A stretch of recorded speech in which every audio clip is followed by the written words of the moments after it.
छत्रपती शिवाजी महाराज की जय भवानी। स्वराज्य रक्षक धर्मवीर संभाजी महाराज की। राष्ट्रमाता जिजाऊ माँसाहेबांना मानाचा मुजरा करतो आणि आपल्या सगळ्यांचं आराध्य दैवत छत्रपती शिवाजी महाराजांना कोटी कोटी प्रणाम करतो।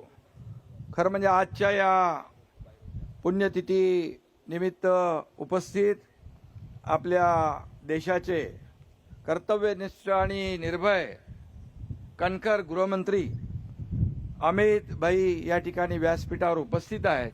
मी आपल्या सगळ्यांच्या वतीने त्यांचं मनापासून स्वागत करतो आणि त्यांचं अभिनंदनही करतो। आज आपले लोकप्रिय मुख्यमंत्री आहेत, देवेंद्रजी आहेत, आमचे अजितदादा आहेत, उदयनराजे आहेत, शिवेंद्र बाबा आहेत, अंग्रेजी आहेत, भरतशेठ आहेत, आमचे सर्व पाठीमागे मंत्रिमंडळ आहे। मी सगळ्यांचं मनापासून स्वागत करतो आणि तमाम या ठिकाणी शिवभक्त उपस्थित आहेत त्यांचंही मनापासून स्वागत करतो, मनापासून आपलं अभिनंदन करतो। खरं म्हणजे या छत्रपती शिवाजी महाराजांच्या पुण्यतिथी सोहळ्याचे हे 345 वर्ष आहे। शिवाजी रायगड स्मारक मंडळ व जिल्हा प्रशासनानं या सोहळ्याच्यासाठी परिश्रम घेतले, त्याचं आयोजन केलं आणि खऱ्या अर्थाने आज सगळ्यात महत्त्वाचं म्हणजे या दिवशी आदरणीय अमित भाई या ठिकाणी उपस्थित राहिले, त्यांचं मनापासून पुन्हा एकदा मी स्वागत करतो। याच रायगडावर महाराजांचा राज्याभिषेक झाला आणि याच रायगडाने आपल्या प्राणप्रिय राजाचा शेवटचा दिवस देखील पाहिलेला आहे। केवळ 50व्या वर्षी महाराज आपल्याला सोडून गेले। जर आपण विचार केला आणखी 20-30 वर्ष महाराज असते तर या देशाची परिस्थिती काय असती, या देशामध्ये इतिहास देखील बदलला गेला असता, पण दुर्दैव आहे। आणि म्हणून थोरल्या छत्रपती शिवाजी महाराजांनी स्वराज्याचं तोरण बांधलं नसतं तर आपण आजही गुलामीत खितपत पडलो असतो। आणि म्हणून आज छत्रपती शिवाजी महाराजांमुळेच आपलं सगळ्यांचं अस्तित्व टिकून आहे, हे कुणालाही विसरता येणार नाही। आणि म्हणून छत्रपती शिवाजी महाराजांच्या बाबतीत काय सांगावं, ते अतिशय प्रजेचे कनवाळू होते, रयतेचे राजे होते, रयतेच्या भाजीच्या देठालाही हात लावता कामा नये अशा प्रकारचा त्यांचा संदेश होता। आणि त्याचबरोबर ज्या ज्या ठिकाणी अन्याय होत होता त्या त्या ठिकाणी मग कधीही कुणा आप्त असो दुसरा असो त्याला तात्काळ जागेवर शिक्षा देण्याचं फरमान देखील छत्रपती काढायचे। आणि म्हणून मी आज एवढंच सांगतो की छत्रपती शिवाजी महाराज हे भारतीय आरमाराचे जनक होते।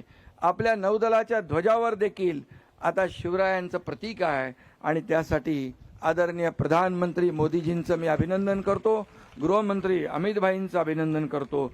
खरं म्हणजे मोदीजी जेव्हा आले होते तेव्हा देखील त्यांनी शिवरायांचं अतिशय अभिमानाने या ठिकाणी उल्लेख केला। आणि म्हणून आज छत्रपती शिवाजी महाराजांचा इतिहास जो आहे 7 समुद्रापलीकडे पोहोचला आहे। आज अगदी आपण पाहतो की रशियामध्ये सुद्धा शिवजयंती होती आहे, काश्मीरमध्ये कुपवाडा या ठिकाणी शिवाजी महाराजांचा अश्वारूढ पुतळा उभा राहिला, देवेंद्रजी मॉरिशसला गेले तिकडे पुतळा उभा राहिला। आज खूप मोठ्या प्रमाणावर आज अफजल खानाचा कोतळा ज्या वाघनखांनी काढला तो वाघनखं देखील आपण आणली आहे आणि वाघनखं ब्रिटनहून आणली, त्याचं देखील दर्शन घ्यायला रांगाच्या रांगा लागलेल्या आहेत। आणि म्हणून या ठिकाणी शिवछत्रपतींनी हाती तलवार घेतली पण निष्पाप लोकांच्या रक्ताने ती कधी रंगू दिली नाही, त्यामुळे त्यांच्या रणनीतीला रक्ताचा वास येत नाही तर मानवतेचा सुगंध येतो। आणि म्हणून शिवाजी महाराज ही केवळ व्यक्ती नाही तर एक विचारसरणी होती। आणि म्हणून महाराष्ट्राच्या घराघरात मनामनात शिवछत्रपती आज घर करून आहेत। आणि म्हणूनच छत्रपती शिवाजी महाराज चाल करून आलेले, मग अफजल खान असेल, औरंगजेब असेल, त्याची थडगी याच महाराष्ट्रामध्ये गाडली गेली, हा देखील इतिहास आहे। आणि म्हणून ही विषवल्ली या महाराष्ट्रामध्ये कुठेही वर येणार नाही, ती ठेचून काढली जाईल, हे देखील आपलं सरकार छत्रपती शिवाजी महाराजांचा आदर्शाने पुढे काम करते। आणि म्हणून मला अभिमान आहे आज गृहमंत्री या ठिकाणी आहेत, आणि गृहमंत्री महोदय देखील छत्रपती शिवाजी महाराजांचा इतिहास अतिशय त्यांनी जवळून त्याचा अभ्यास केला आहे. आणि म्हणून आज त्यांनी एकदा ठरवलं की हे करायचं. मग मोदीजींच्या नेतृत्वाखाली मग 370 कलम असू द्या ते हटवण्याचं काम देखील त्यांनी केलं. परवा आपण मगाशी उल्लेख केला की संसदेमध्ये वक्फ बोर्डाच्या बिलाच्या वेळेस त्यांनी जे भाषण केलं ते देखील अंगावर रोमांच उभे करणारं होतं. आणि म्हणून आज का नया भारत छत्रपति शिवराय का जय जयकार करने वाला है. दुश्मन के मुल्क में घुस के मारेंगे ऐसा कहने वाला है. आणि म्हणून देशाच्या सीमेवर जे कोणी पूर्वी शरारत करत होते आता ते सगळे चुपचाप बिळात बसलेले आहेत. आणि त्याचं एकमेव कारण आपले कणखर गृहमंत्री अमित भाई शाह आणि या देशाचे प्रधानमंत्री नरेंद्र मोदीजी. आणि म्हणून मी नेहमी सांगतो की देशामध्ये हिंसा फैलवणारे जे लोक आहेत, नक्षलवादी असतील, अतिरेकी असतील, त्यांचा बंदोबस्त करण्याचं काम आज आपण काल परवाच पाहिलं. 26/11चा हल्ला करणारा मास्टरमाइंड तो राणा याला देखील जेरबंद करून या महाराष्ट्रामध्ये दिल्लीत आणलं, मुंबईत आणलं जाईल आणि त्याला फासावर चढवलं जाईल. ही देखील कामगिरी आपल्या प्रधानमंत्री आणि गृहमंत्र्यांची आहे.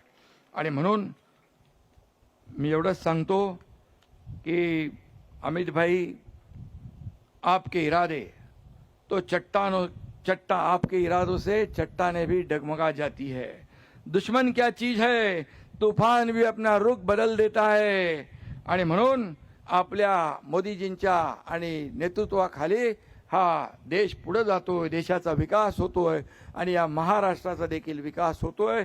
हा महाराष्ट्र छत्रपती शिवाजी महाराजांच्या आदर्शावर चालणारा हा महाराष्ट्र आहे. आणि म्हणून या महाराष्ट्रामध्ये देखील जे छत्रपती शिवाजी महाराजांनी रयतेसाठी जनतेसाठी केलं ते सरकार म्हणून आज आम्ही करतोय. मी मुख्यमंत्री होतो त्यावेळेस देखील 2.5 वर्ष शिवाजी महाराजांचा आदर्श डोळ्यासमोर ठेवून आपण काम केलं. आता मुख्यमंत्री देवेंद्रजी आहेत, आम्ही टीम म्हणून काम करतोय. या महाराष्ट्राला पुढे नेऊ आणि छत्रपती शिवाजी महाराजांचे गडकोट किल्ले आहेत, हा आपला इतिहास आहे, त्याचं जतन आणि संवर्धन झालं पाहिजे. ते देखील अतिक्रमण मुक्त झाले पाहिजे. ही देखील भूमिका सरकारची आहे. आणि म्हणून या सर्व किल्ल्यांचं आणि म्हणून अमित भाई मुद्दाम या ठिकाणी आलेले आहेत. या ठिकाणी खऱ्या अर्थाने जे आपलं इतिहास आहे, गडकोट किल्ले हे इतिहास आहे. एवढ्यावर गडकोट किल्ले कसे बांधले, तोफा कशा आल्या, पाणी कसं आलं, काय आर्किटेक्चर, काय इंजिनिअरिंग, काय दूरदृष्टी शिवाजी महाराजांची. आणि म्हणून याचं संवर्धन जतन झालं पाहिजे.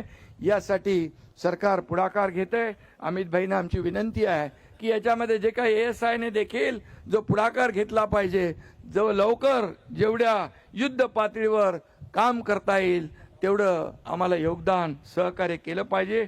एवढीच आपल्याला विनंती करतो. आणि पुन्हा एकदा आपल्या सगळ्यांना मनापासून धन्यवाद देतो, मनापासून आपले आभार मानतो. पुन्हा एकदा आपल्या सगळ्यांच्या वतीने अमित भाईंचं मनापासून स्वागत करतो. धन्यवाद. जय हिंद, जय महाराष्ट्र, जय शिवराय.